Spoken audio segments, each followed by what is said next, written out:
तो hello friend, कैसे हो? आशा करता हूँ कि आप लोग बहुत अच्छे होंगे और भाई मैं भी ठीक हूँ। तो मैं आया था पानीपत देवीलाल पार्क में और आज है नए साल। और देखिए आप लोग, यहाँ बहुत ज्यादा भीड़ है। देखिए उधर देखिए, और ये सारे मेरे दोस्त लोग खड़े हैं। हाँ भाई, मिलाते हैं आप लोगों को। देखिए सचिन भाई। हेलो दोस्तों, कैसे हो?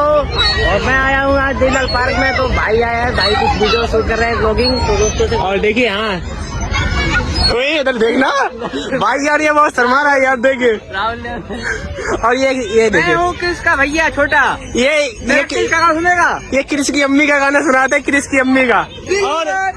और मियाँ खलीफा के भरतार से मिलाते हैं आपको।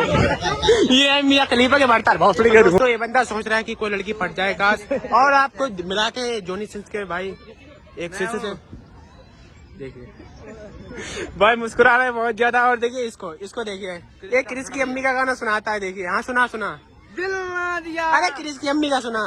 हाँ ओ वाला, ये तो मियाँ खलीफा का सुना।